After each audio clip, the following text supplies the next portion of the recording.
नमस्कार, मैं doctor Gayatri, assistant professor political science. आज जो तृतीय वर्ष में हमारा प्रश्न पत्र चलता है अंतर्राष्ट्रीय संबंध की राष्ट्रीय शक्ति के तत्व के टॉपिक पर बात कर रही थी मैं। राष्ट्रीय शक्ति के तत्व में हमने राष्ट्रीय शक्ति के सबसे पहले गैर मानवीय तत्वों के बारे में पढ़ा है। गैर मानवीय तत्वों में हमने जो तत्व शामिल किए हैं उसमें क्षेत्रफल, जलवायु, स्थलाकृति, अवस्थिति और साथ ही हमने भूगोल का जो घटता हुआ महत्व है उसके बारे में भी हमने बात की है कि जिस प्रकार से संसाधनों की वृद्धि होती जा रही है वैसे वैसे दिन प्रतिदिन भूगोल का महत्व कम होता चला जा रहा है। इतने आविष्कार हो चुके हैं कि अब जैसे जैसे आणविक प्रक्षेपास्त्र, स्वचालित टॉर्पीडो, पनडुब्बियाँ आदि आ गई हैं, तो अब भूगोल का अपना इतना अधिक महत्व नहीं रह गया है कि देश की स्थिति क्या है। देश कहाँ पर भी स्थित हो, संसाधन इतने अधिक विकसित हो चुके हैं कि वहाँ दूसरे देश की सेनाएं पहुँच सकती हैं। इसी में ही जो हमारा नेक्स्ट जो है वो है प्राकृतिक संसाधन। तो ये जो प्राकृतिक संसाधन है ये भी गैर मानवीय तत्वों का ही दूसरा पार्ट है। जैसे सबसे पहले हमने भूगोल देखा था, भूगोल के बाद सेकंड पार्ट जो है वो है प्राकृतिक संसाधन।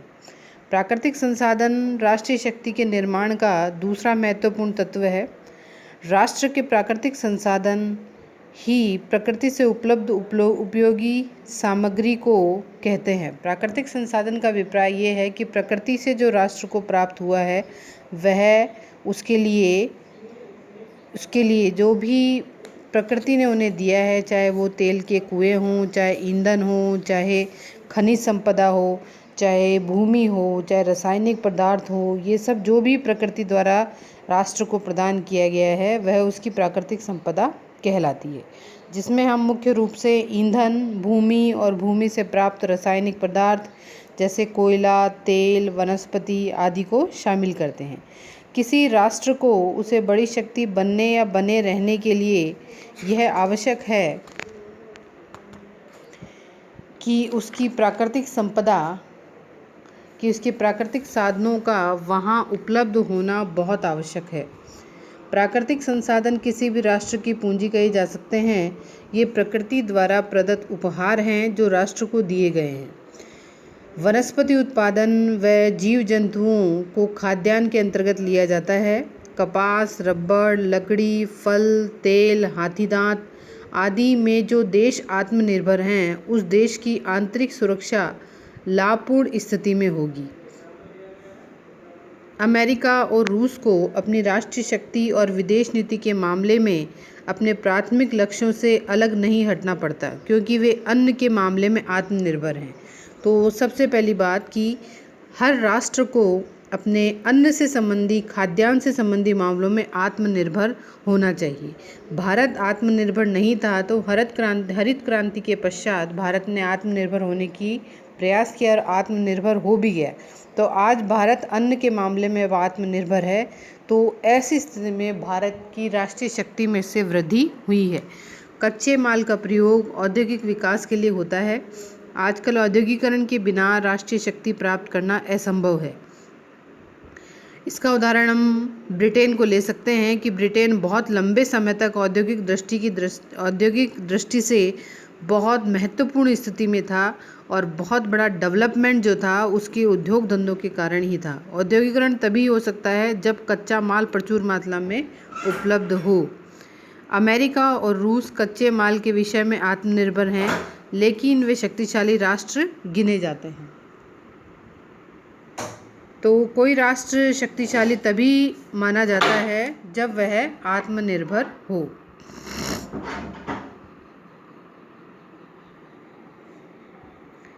राष्ट्रीय शक्ति के मानवीय तत्वों के अंदर सबसे पहला है जनसंख्या। जनसंख्या पर राष्ट्रीय शक्ति का पर्याप्त निर्भर करती है। इतिहास बताता है कि रोम साम्राज्य की शक्ति का मुख्य कारण वहाँ की विशाल जनसंख्या ही थी। अरस्तु के अनुसार यूनान के नियमित पतन का कारण जनसंख्या का कम होना ही था। इसका अभिप्राय यह है कि यदि अन्य सब तत्व समान हो तो अधिक जनसंख्या निर्णायक तत्व हो सकती है। बड़ी आकृति से यह तय नहीं होगा कि राज्य शक्तिशाली बन जाएगा, पर कोई राज्य अपेक्षाकृत बड़ी जनसंख्या के बिना बड़ी शक्ति कभी भी नहीं बन सकता है। बड़ी जनसंख्या सैनिक और आर्थिक दृष्टि से किसी राष्ट्र की शक्ति का विकास कर सकती है। यदि दो राष्ट्रों की वैज्ञानिक प्रगति, तकनीकी विकास, भौगोलिक स्तर व अन्य शक्ति तत्व समान हो तो विशाल जनसंख्या राष्ट्र की शक्ति बढ़ाने में सहायक होगी। स्पष्ट है कि यदि राष्ट्र की जनसंख्या अधिक होगी तो राष्ट्र को शक्तिशाली बनाने में वह सहायक तभी होगी जब अन्य तत्व समान रूप से सहायक हों। यदि जनसंख्या का ह्रास होना प्रारंभ होगा तो राष्ट्र चिंतित रहेगा, जबकि अन्य राष्ट्र जो प्रतिद्वंदी हैं, जिनकी जनसंख्या निरंतर बढ़ रही हो, वो आपके लिए घातक साबित हो सकता है।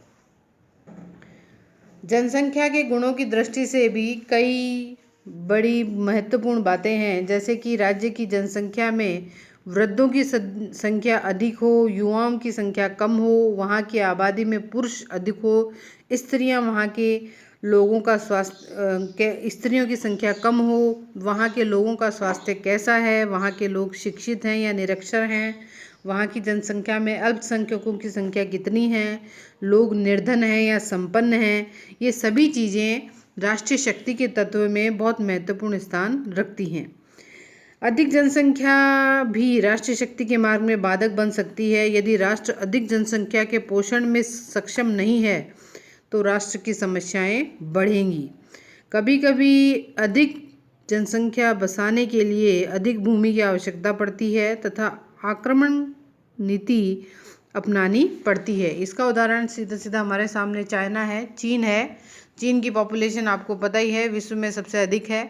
तो अपनी इस पॉपुलेशन को, इस जनसंख्या को बसाने के लिए उन्हें भूमि की आवश्यकता है, इसलिए समय समय पर वो भारत में हस्तक्षेप करता रहता है और इसी तहत उसने तिब्बत को भी हथिया लिया है अपनी इस जनसंख्या को बसाने के लिए। ये हमारे पास प्रत्यक्ष उदाहरण है। तो आज जो हमने बात करी उसमें हमने राष्ट्रीय शक्ति के जो गैर मानवीय तत्वों में प्राकृतिक संसाधनों की बात की है, उसके बाद मानवीय तत्वों में हमने सबसे पहला तत्व जो है जनसंख्या, उसके बारे में बात की है कि जनसंख्या कैसी होनी चाहिए, जनसंख्या में कितने जो युवाओं की संख्या, वृद्धों की संख्या, स्त्री पुरुषों की संख्या और जनसंख्या शिक्षित हो, ऐसी बहुत सी चीज़ों पर हमने चर्चा की।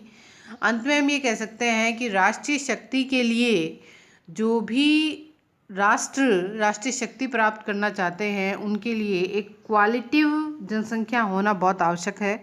यानी जनसंख्या ऐसी होनी चाहिए जिसका पोषण राष्ट्र कर सके, अपनी जनसंख्या को सुव्यवस्थित रूप से बसा सके, उनकी समस्याओं को दूर कर सके। वही राष्ट्रीय शक्ति के रूप में जो है जनसंख्या उसके लिए महत्वपूर्ण साबित होगी, अन्यथा जनसंख्या के पालन पोषण में ही उसका समय व्यतीत हो जाएगा।